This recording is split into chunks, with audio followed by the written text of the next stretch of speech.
to the 10th episode of our podcast series in which hot topics, including new initiatives and alternative viewpoints on patient engagement within the life sciences sector, will be covered. Although patient engagement is more and more common nowadays, it's absolutely crucial that it's also meaningful and sustainable.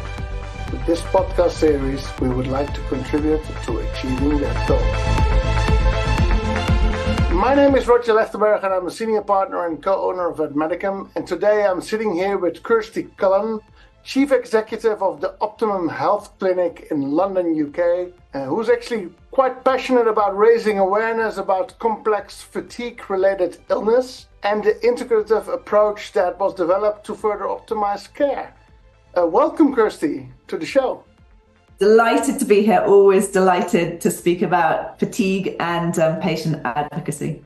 Great, thanks. So maybe before we go a bit more into how patient advocacy and elements of that are important in complex fatigue-related illness, first, can you introduce a bit more yourself? What was your journey getting towards the Optimum Health Clinic, which was started, I believe, by Alex Howard? What were the catalysts of doing that? And then we can dive a bit deeper afterwards. My own journey with the Optimum Health Clinic, I guess, began in around 2010, and I was actually still studying nutritional therapy at that moment in time. I'd made a big decision to change careers from sort of corporate recruitment into nutritional therapy, largely courtesy of my daughter's ill health and seeing the absolute positive benefits of introducing her to nutritional therapy protocols. So I was on that journey already, and I noticed that the Optimum Health Clinic were recruiting for clinical administrative support at the time,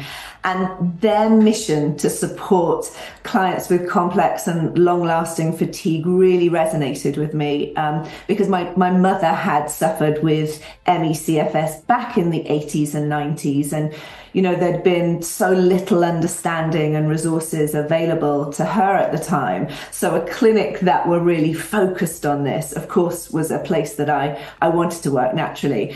And sure. Alex's journey in setting up this clinic came from his own journey with ME/CFS. And, he will say in his own words, he created the clinic that he wished he'd had access to while he was traversing his own journey to improved health. And then that has just really expanded. So, many of our clinical team also have their own personal journey and lived experience with complex fatigue and complex illness. And we recruit very much with that in mind, because it's a very important facet of our ability to empathize, with our clients in addition to our clinical expertise. And our ethos has just evolved. We are very much about individualized, integrative care and really unpicking the complexities that often underpin not just complex fatigue these days, but actually complex illness, and usually a biochemical, emotional, psychological interplay that has the end result of chronic illness. And really that's what we get out of bed every day to do. It's something that we love and something that we feel incredibly passionate about. And I think you've shown already your passion in this short introduction, Kirsty. Very inspiring, I would say. So can you maybe share, because I'm sure not everyone who's listening to this podcast is perfectly aware of what it actually is. And you're using, of course, ME/CFS as an abbreviation. How challenging is it to live with fatigue-related illness actually in daily life? It's extremely challenging. And I think, that's for a variety of reasons. I think, firstly, it's largely to do with the landscape that you're stepping into as somebody with newly diagnosed complex fatigue. Remember that there are no standardized diagnostic biochemical markers for ME/CFS or for long COVID, for example. It's an example of a diagnosis of exclusion. So usually, your practitioner will have worked through every other diagnosis and ruled that out, and then finally landed on a diagnosis of ME/CFS. So it takes very long to get to even a kind of a diagnosis, which is not, per se 100% confirmed either, I guess. Exactly. It can take months to get there, and you're kind of left in limbo. And, you know, there is still, even from the 80s and 90s, there is still a stigma attached. You know, so for many years, chronic fatigue was considered a disease of the mind. It was considered to be yuppie flu in the UK. And elements of that stigma remain. So that is difficult and complex to navigate for many, many reasons. There's also been, to get technical, such difficulty in establishing a cohesive evidence base. And so we've had a shaky foundation for clinical advancement in some senses, because research has struggled to try and find one cause, you know, one treatment. And of course it shouldn't, as we'll talk about in a moment. Sure. And arguably, I would say still, thousands of research papers later, many of which we've read at the clinic, it's still one of the most controversial and misunderstood medical conditions out there. So there's that landscape for anybody kind of embarking, you know, on this condition to tackle. But then there's also just the day-to-day living with complex fatigue, even if it's not diagnosed specifically. You know, there are varying symptoms, wide-ranging symptoms. There are varying triggers, so there's often that complex interplay. There's no one cause, one solution. Those symptoms will wax and wane, and there's kind of variable severity. There's a lack of empathy. So I think because everybody feels tired, so fatigue in its truest form is often misunderstood, and therefore it's a very invisible illness. It's really hard to predict where those symptoms are going to wax and wane. And so planning in life becomes quite complicated. And of course, that impacts on us professionally, it impacts on us personally, and it can be quite an isolating condition to exist within. So, you know, there are various kind of personal challenges as well as challenges of the greater landscape itself.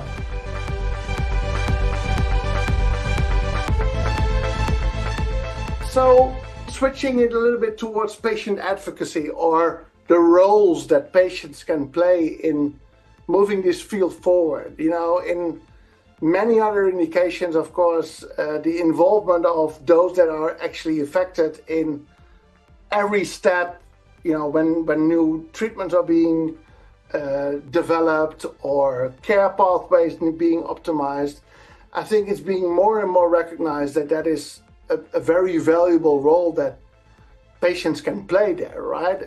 In what kind of way do you see that happening in chronic fatigue illness? How organized are patient groups? How organized is patient advocacy already in this field? It's an interesting point you make, because I still, even as chief exec in our clinic, I love to sit in discovery calls with new clients kind of potentially coming to the clinic, because I learn so much there about what level of support and advocacy is out there. And a lot of clients will tell me about, you know, groups that they join, support groups that they will join that feel like such a negative space in essence. And okay, that actually has informed something that we've done in terms of our own clinical care, where these are groups where people will talk and kind of get lost in the detail of their symptoms and their limitations, rather than, you know, the conversation focusing on what can be done and how things can be moved forward. So, you know, as helpful as finding your people within kind of this particular healthcare remit can be, sometimes it can have quite a negative impact. And I speak to so many clients who feel abandoned, I think, at the point of diagnosis, because, you know, there's such pressure on resources, and where there are ME/CFS, long COVID clinics available, because those resources are under tremendous pressure, there's often, you know, very long waiting lists, and it's somewhat of a lottery in terms of postcode about, you know, what's in the vicinity. And because those symptoms can be so debilitating, of course, a trip to the GP, or a trip to get a lab test, or to go for a sleep study, or for psychotherapy sessions or physiotherapy sessions, of course, there are limitations there as well. I speak to a lot of patients who tell me, about how their own family members have had to become carers to, kind of help them to shower and dress and toilet. They often feel, in their words, kind of misunderstood. They'll often come with a plethora of normal blood tests. So in terms of a diagnostic blood test, they haven't presented anything specifically diagnostic, but they still know that they feel so ill. And so often their labs will sit so at odds with how they're feeling. So all of this takes its additional toll on a very depleted body. And so quite often, even their capacity and ability to engage in those groups and try and find people that they can share their experience with is so very limited. So, in terms of client or patient advocacy, complex conditions take time to understand. Yeah. They require clinical time, they require patience, and they require access to a clinical advocate who's not only experienced and empathetic and willing to work consistently, but is willing to work through the midterm, who's willing to look into the complexity, is tenacious enough to kind of unpick that and work very methodically through those kind of interplay of factors that are at play. When you're talking about this clinical person that is there for the long term, basically for that patient, to take them through every step and help them navigate their own pathway in a way. Do you see at a certain moment in that pathway also a role for fellow patients potentially? Or would you say, maybe not? Yeah, and that could also be an answer, right? I'm not saying it's always, you should always do patient advocacy or whatever, but just curious to find out what you think about that. Completely. And it led us to this realization that connectivity was so important, to land safely amongst a group of people who were on that journey and had empathy and understanding was so important. But what we needed to create was a space that was also positive in nature, that was forward thinking, sure, that was solution focused. And actually our clients through all of this feedback came to us and actually asked for us to create that space. And so we created last year actually the Optimum Health Clinic Healing Together community. And so that is only people on our programs. We run a weekly live, which is for an hour, but equally we'll offer the recording there if health doesn't allow, for that client to join in a live status. And in those sessions, Alex or other members of the team will often discuss a single topic that week, whether that be anxiety, maladaptive stress response, something around nutrition and biochemistry. And we have over 1,000 members in the community at the moment, and they will come and bring the benefit and wisdom of their own experience and things that have worked for them and how, things might be going and progressing for them, but will also bring questions. And so what we've managed to create against the odds is a very supportive patient community group, and the feedback we've had has been so positive. It's really been transformative to have this place where people can go on a weekly basis and can learn from people several steps ahead of them on their own journey, and to be given, kind of hope and forward thinking plans. So yeah, it's so important. Yeah, and you have of course created that inside your own, bigger space of Optimum Health Clinic, of course. So everybody is in the same, you have a certain idea of who is joining that community, of course. So like-minded people and all looking for similar kind of interactions, right? So that's probably also one of the reasons why it works so nicely. So great stuff. I like that.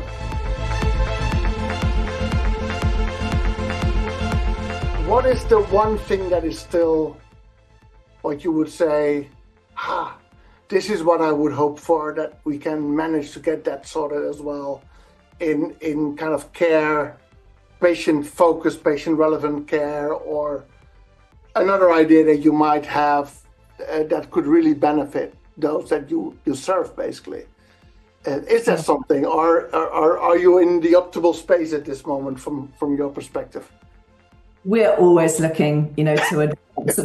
Yes, we are literally tireless, Roger. It's what kind of drives us on a weekly basis. So we always have our head in the research. We're always looking to see, what comes next. And I think, one of the areas that we are really delving into at the moment is trying to get away of this siloed perception of fatigue, which is just MECFS.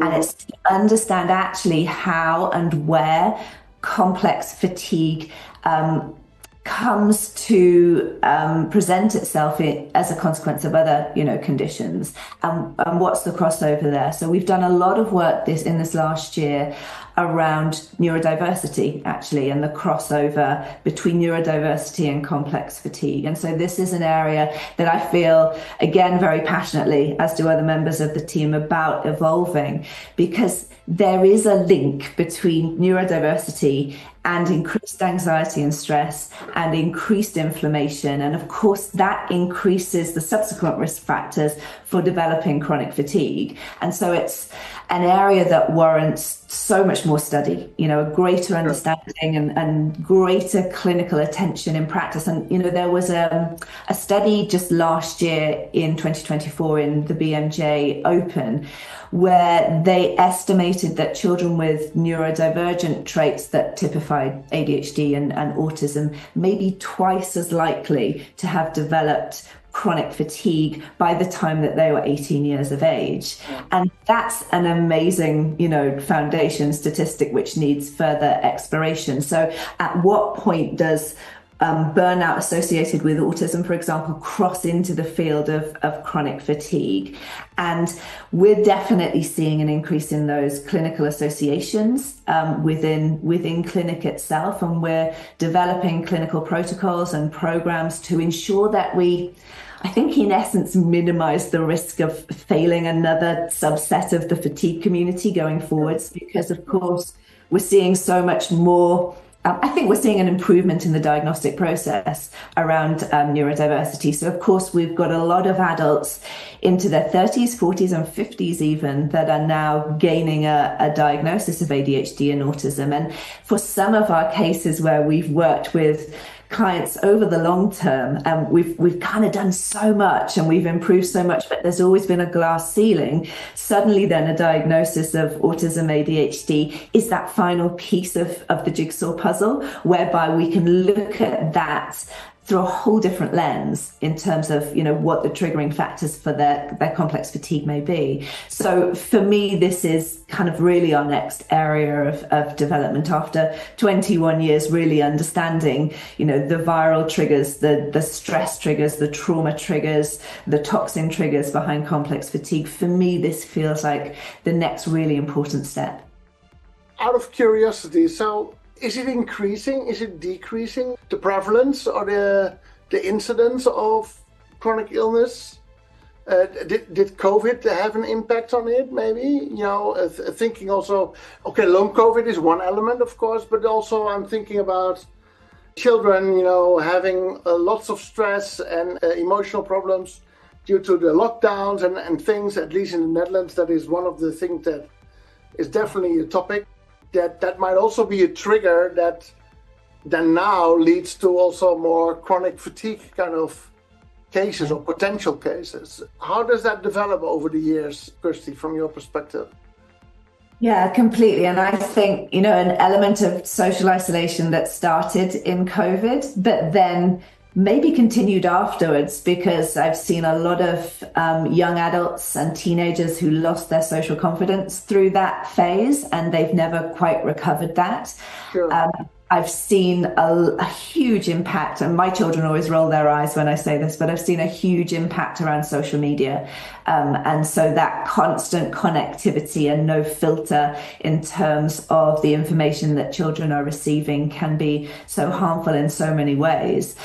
And I think if there's one good thing potentially that came out of COVID was an increased empathy and understanding of how somebody seemingly, and I'll put seemingly in inverted commas, but seemingly perfectly fit and well can suddenly find their lives impacted so acutely by fatigue and sort of plethora of associated symptoms that comes with that.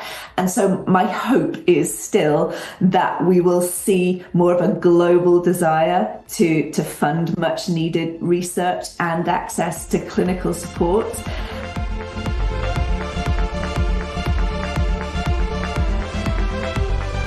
In the future, do you see it as a curable condition? Can I be cured? Probably you get that question a lot. I think, an issue with the term cure, because I understand that in terms of the NICE guidance, I understand that, officially there's no medical cure for ME/CFS. And of course, this is what is the message that's delivered to so many of the clients we see at the point of diagnosis. And they come to us feeling quite hopeless then. There is no cure because there's no single cause and no pharmaceutical intervention that makes it go away. So I understand it in the context of that belief system. I understand that. But in the context of the work that we do, and I'm not going to go to the word cure, but I fail to believe, because I've seen it in clinical practice enough to mean that I don't have to believe this, that there is not health improvement possible. Health improvement is possible when you're dealing with complex fatigue. But what it takes is that time and that patience, that ability to unpick what's at play and then to work systematically through all of those elements. That is what is needed. So there is no sort of, if there was one supplement or one dietary recommendation I could give, great. It would make clinical practice a lot more straightforward. But of course, the reality is it's not like that. And so I won't accept the status quo when somebody comes to me heavily depleted by complex fatigue. We've seen too many people, improve their life outcomes and improve their health, that we don't have to sit in that paradigm.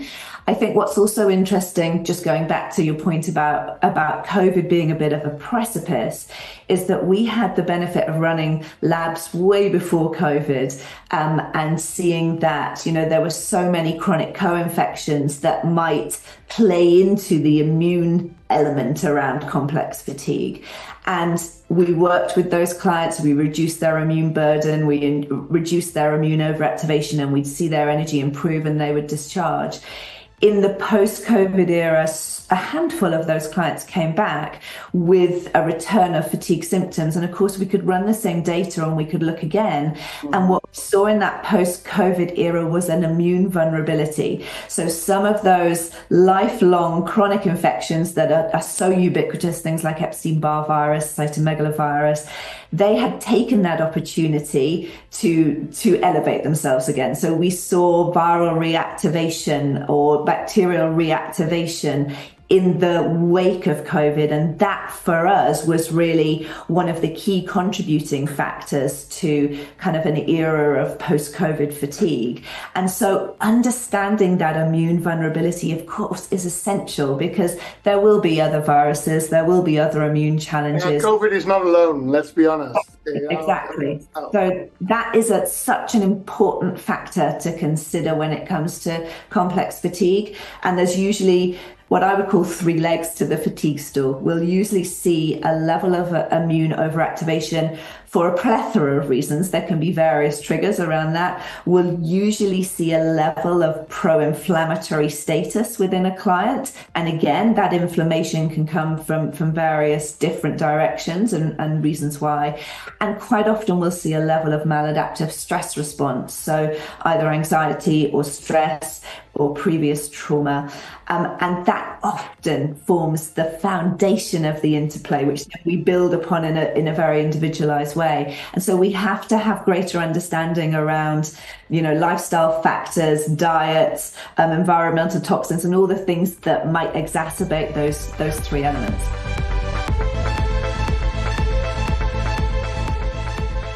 One of the things that we also see currently in care is, of course, the difficulties having sufficient time as healthcare professional for your patients, for your client, given the system that we all work in, right? How did you find a way with your clinic to make that still work? It's interesting because, I have such sympathy for my colleagues who are in general practice in medicine and have, 10 minutes to try and discover what's underpinning, a patient's health concerns. Of course, that's never going to be enough in complex fatigue. So, and there's always this balance between allowing a consultation that has enough duration to unpick what's going on, but at the same time recognizing that these clients have to be really mindful of their energy spend and sort of what their energy provision may be. But generally what we've found is that, our sessions are most typically between 45 minutes and 60 minutes, our consultations. Okay. And what we find is that because we have the world's longest questionnaire and we do a lot of pre-analysis on existing test results, there's so much data that we already have at our fingertips before we bring a client into a session. So we're already hitting the ground and running. We're very mindful of the volume and energy and pace of sessions in terms of behavior matching in those sessions. I think, the NICE guidance actually really identified this. In clinical care, we have to be very conscious about light stimulus, noise stimulus, if we're in sort of one-to-one clinical sessions, pressure of touch, all of these things, they all have a bearing on how that client is able to manage their energy levels through a session and how they're able to recover afterwards. And generally speaking, certainly on the nutrition side of things, we may see a client every 6 to 8 weeks. And so, they will have guidance around pacing ahead of consultations and after consultations and how to manage energy. And if necessary, we'll split, those hour consultations into 2 30-minute sessions. So there's a constant awareness. If we're on Zoom, typically we may find that some of our neurodivergent clients will prefer an audio call because that visual stimulation or having to be kind of counter is quite exhausting in and of itself. So there are various ways that we adapt how we approach those sessions, but we do that because we recognize the importance of time spent in those sessions to really get to the bottom of what's at play in each case.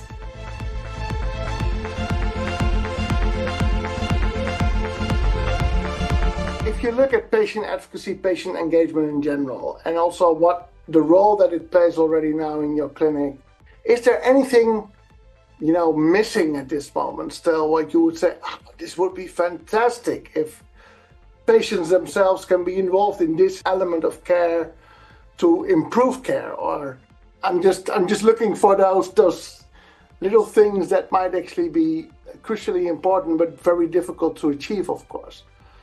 It's a difficult question maybe to ask. It's a good one though, because I think where my vision ends, it starts with patient engagement. So taking a patient group that feel disregarded, frustrated, misunderstood, even gaslighted, and making sure that they're heard and they're seen and they're understood. And then from there, taking the time in clinical practice to formulate that functional map, which is so insightful, which allows the patient to, right from the outset, gain a much deeper understanding of their own body, their own biochemistry, and it really empowers them in terms of putting them back in the driving seat of their own healthcare plan. And actually the important things that come from that patient engagement for me would be, you're validating their illness experience, which can absolutely change the psychology around illness. I've seen that happen in clinic, so successfully.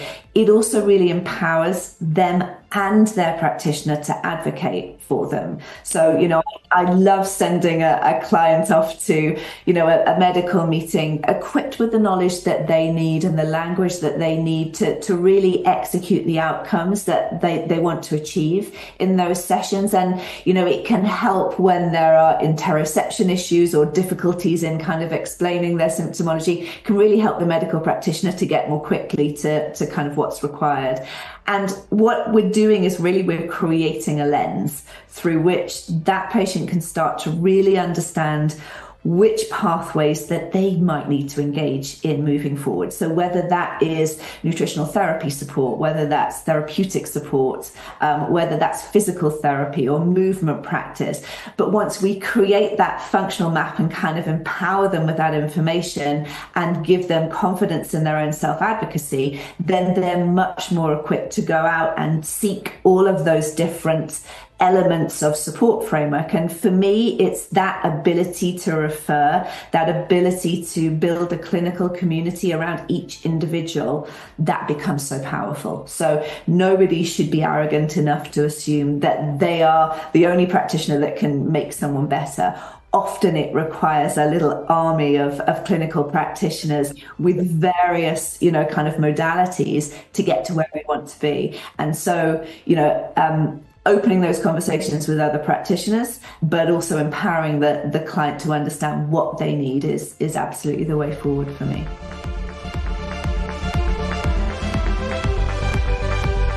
I really like the fact that you are finishing off this whole conversation with the empowerment of the actual individual. And I think that's something that we at Medicum, we really, like to empower patients and patient communities in everything that is important to them, right? So I think that fits very nicely, and it's a good endpoint. Anything from your side, Kirsty, that you wanted to mention to the audience that I didn't touch upon, or things that you want to add to the conversation at this moment in time? Only final closing point that I would make is that I speak to a lot of people who feel that they have been let down by their own body, that their body has failed them, that they are, not worthy, that they are somehow guilty of kind of the onset of their illness. And I think it's so important to rebuild that relationship between the patient and their body by often helping them to understand that fatigue is a mechanism through which the body serves to protect us, right? We've got limited energy left, and so it's triaging it to the business of surviving. And so once we can help patients to understand that their body's actually gone into a protective mode, it often changes that perspective of their own body's ability and their own involvement or their perceived involvement in their illness. And that in itself can be very empowering as well. And that's one of the most joyous, I think, points in clinical practice that I experience, when a person really understands their body is trying to protect them, and in return, what is it that they can do to attend to those needs? It creates really successful clinical outcomes in my experience. So I think it's a really valid point of clinical practice generally. So I think those are very inspiring closing thoughts, I would say. So Kirsty, thanks very much for this great conversation. Very insightful, very motivating, very passionate, how you talk about the Optimum Health Clinic and chronic fatigue in general, and about your patients. So yeah, thanks again from my side. It was a pleasure having you on the show. Yeah, let's stay in touch. Absolutely, it's been a pleasure.